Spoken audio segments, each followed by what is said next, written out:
میرے ورد لب ہے نبی نبی۔ ایک بھائی نے سوال کیا ہے کہ ایک کتاب فصوص الحکم الفتوحات المکیہ اور ان کے شیخ ابن عربی کا آپ اکثر ذکر کرتے ہیں، تو ان کتابوں کے بارے میں اور ان کی شخصیت کے بارے میں اور ان کے عقائد کے بارے میں تھوڑا سا واضح فرما دیجیے۔ جیسے میرے بھائی نے یہ سوال کیا، اس سے میں درخواست کروں گا کہ اس کے لیے اثر تو مجھے ملنا چاہیے۔ مسجد میں نا جمعہ کی نماز کے بعد میں اثر تک بیٹھتا ہوں، اس کے علاوہ گھر پر بھی مل سکتے ہیں تو تفصیل سے پھر بات ہوگی، کیونکہ یہ چھوٹی سی بات نہیں، لوگوں نے اس بارے میں بہت کچھ لکھ دیا، اور اس زمانے میں تو بہت ساری کتابوں کے ترجمے بھی لوگوں نے کر دیا، افکار صوفیہ وغیرہ، تو ایسی چیزیں لکھی ہیں جس سے لوگوں کے ذہن میں ایسی باتیں بیٹھ گئیں، اور یہ جدید لوگوں نے نہیں، میں اس بارے میں سمجھتا ہوں امام ابن تیمیہ نے بھی زیادتی سے کام لیا، ایسی باتیں لکھ گئے جس کی وجہ سے عام جو ہے نا نیک عقیدے والے لوگ ان کے ذہنوں میں بیٹھ گیا کہ شیخ الاکبر بہت بڑا ملحد تھا، بے دین تھا، کافر تھا، اس کا اسلام سے کیا رابطہ، یہ باتیں غلط پھیل چکی ہیں۔ اب اس لیے جب میری زبان سے سنتے ہیں نا کہ شیخ اکبر کو میں اچھا کہتا ہوں ان کا غلط، تو ان پر تو بجلی گرتی ہے۔ شیخ اکبر کوئی کافر نہیں تھا، نہ اس نے کوئی غلط بات کہی، بہت بڑا موحد تھا، مگر اس کی توحید کو یہ لوگ نہیں سمجھے۔ اس لیے اگر آپ تھوڑا سا سمجھنا چاہتے ہیں نا تو فتاوی جو ہے نا حافظ عبداللہ روپڑی رحمۃ اللہ علیہ کا، جو ان کے تلمیذ نے مولانا صدیق صاحب نے مرتب کیا، اس کے شروع میں ہی سوال آتا ہے توحید کا۔ وہاں انہوں نے صوفیہ کی توحید کا جب ذکر کیا، توحید افعالی، صفاتی اور ذاتی اور ساری چیزیں بیان کی ہے، تھوڑا سا انہوں نے بیان کیا جس سے انہوں نے کہا نہ کہا کرو کافر، اگر تمہیں سمجھ نہیں آتی، نادانوں وہاں تک نہیں پہنچے تو کیوں نیک لوگوں کا دامن جو ہے نا پھاڑتے ہو، ڈر جاؤ۔ تو ٹھیک ہے، ان کے شاگرد بعد نہیں آئے، انہوں نے حاشیہ میں لکھ دیا کہ میرے شیخ کا یہ خیال ہے، زیادہ ہم اہل حدیث ایسا نہیں سمجھتے، تو بے شک حاشیہ رائی کرتے رہے، خیال شیخ کے درست تھا۔ اور اسی لیے میاں نذیر حسین محدث دہلوی رحمۃ اللہ علیہ نے اپنے شاگرد سے ساتھ مولانا محمد بشیر ساکسوانی کے ساتھ مناظرہ کیا، الحیات بعد المواد میں وہ سارے واقعات ہیں۔ میاں صاحب نے کہا کس طرح کافر بناتے ہو، اور اتنے بڑے امام ہیں شوکانی رحمۃ اللہ علیہ، ہم ظاہریوں کے اہل حدیثوں کے، انہوں نے کتاب لکھی ہے ریاض المرتاب۔ وہ کہتے ہیں میں بھی پہلے یہی سمجھتا تھا کہ فصوص اور فتوحات کفر کی بھری ہوئی ہیں، مگر جب علم پختہ ہوا، خود پڑھنے کا موقع ملا اور ان کی بولی سمجھی کہ ان کی اصطلاحیں کیا، سمجھ آ گئی کہ ایک بات بھی قرآن و حدیث کے خلاف نہیں ہے۔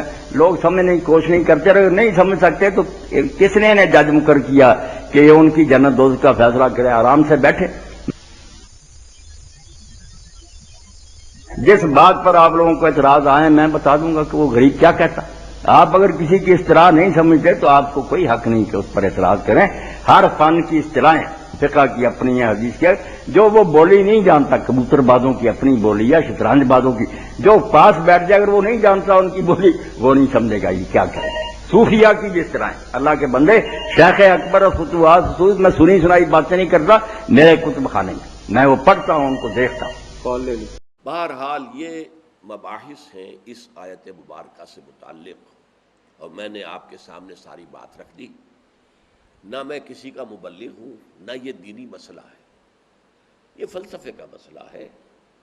اب فلسفے میں بہت سے مسائل ایسے پیدا ہو گئے، سائنس کے مسائل ہیں کہ جو کتاب و سنت یا کم سے کم حدیث کی بعض چیزوں سے ٹکراتے ہیں، اب اس میں آدمی غور کرے گا، سوچے گا۔ اسی طریقے سے یہ فلسفے کے مسائل ہیں جو ہمیشہ سے جن پر کام ہو رہا ہے، لیکن یہ دین جو ہے وہ شریعت اور طریقت کا نام ہے۔ حقیقت کو چھوڑ دو، حقیقت جو ہے بس ہے۔ تم سورج مکھی کے پھول بن جاؤ، تمہاری توجہ ہر وقت اپنی اس ذات جو جس نے تمہیں پیدا کیا ہے، حقیقت تو وہی ہے، لیکن سورج مکھی کے پھول بن جاؤ۔ عام طور پر اہل حدیث کی ساری توجہ ظاہر پر رہتی ہے، وہ باطن میں جھانکتے ہی نہیں، اندر نہیں جاتے، فلسفے سے کوئی تعلق ہی نہیں۔ لیکن فلسفہ اور تصوف یہ جڑے ہوئے آپس میں چولی دامن کے ساتھ۔ دیکھو تم اپنے مسلک پر قائم رہو، ہم غیر مقلد ہیں، ہم کسی کے مقلد نہیں ہیں، نہ ابو حنیفہ کے نہ مالک کے، لیکن کبھی بھی ان ائمہ کی توہین نہ کرنا۔ یہ ہمارے عام نوجوان جو کہتے ہیں ابو حنیفہ کو کیا پتا تھا، ابو حنیفہ کے پاس تو علم ہی نہیں تھا، ابو حنیفہ تو جو ہے علم حدیث میں کورے، یہ توہین کے الفاظ کبھی استعمال نہ کرو۔ کہ شیخ احمد سرہندی رحمۃ اللہ علیہ نے شیخ ابن عربی کے بارے میں اپنے مکتوبات میں لکھا ہے ما ذل بردار خان ایشانم لیکن چکنم معاملہ صفات باری تعالی است، کہ ہم شیخ ابن عربی کے دسترخوان کے جھوٹے ٹکڑے کھانے والوں میں سے ہیں۔ کون کہہ رہا ہے؟ مجدد الفسانی کہہ رہا ہے۔ ما ذل بردار خان ایشانم، ان کے دسترخوان کے سوکھے چھوڑے ہوئے جھوٹے ٹکڑے کھانے والوں میں سے ہم ہیں۔ یہ کہہ رہے ہیں شیخ احمد سرہندی رحمۃ اللہ علیہ، جن کے بارے میں مشہور ہے کہ ابن عربی کا یا تو مخالف اول ابن تیمیہ رحمۃ اللہ علیہ، اور یا پھر مخالف دوم جس نے جوابی فلسفہ پیدا کیا وہ شیخ احمد سرہندی رحمۃ اللہ علیہ۔ تو یہ ہے کہ ان چیزوں کے بارے میں اپنے سینوں کو وسعت دیجیے۔ آپ ابن عربی کی بات کو چھوڑ دیجیے، پھینک دیجیے، لیکن توہین نہ کیجیے، اس کو خام خواہ کفر سے تعبیر نہ کیجیے۔ یہ چیزیں جو ہیں، اور پھر ہمارے سارے صوفیہ جو اس کے قائل ہیں، پھر ان سے بدزنی ہو گئی۔ میں صرف اس لیے کہ وہ بدزنی اور دلی نفرت کا معاملہ ختم ہو جائے، میں یہ ساری بحث اس لیے کیا کرتا ہوں، ورنہ میرے عام دروس میں ان مسائل پر گفتگو نہیں ہوتی۔ بڑے گہرے مسائل ہیں اور ان کا سمجھنا عام لوگوں کے لیے ممکن بھی نہیں ہے، بلکہ عام آدمی کے، یہ جس کو کہتے ہیں نا ہوشدار کے رہ بردب تیغست قدم را، ہوشیار رہ جاؤ، یہ تم جو چل رہے ہو یہ تلوار کی دھار کی طرح کا راستہ ہے، کاٹ کے رکھ دے گا تمہیں۔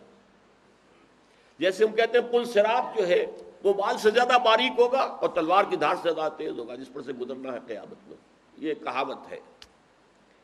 اسی طرح یہ ہماؤس یا پینتھیزم اور وحدت الوجود شیخ ابن عربی کا، یہ اس قدر قریب ایک دوسرے سے ہے کہ اس میں ادھر سے ادھر بھٹک جانا یہ بہت آسان ہے، اس سے بچنا چاہیے۔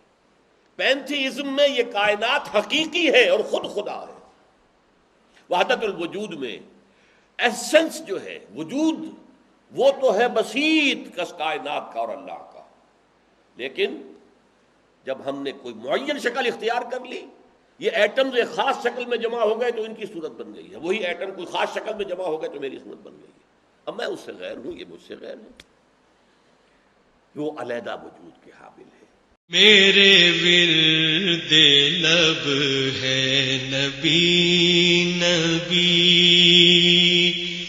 میرا دل مقام حبیب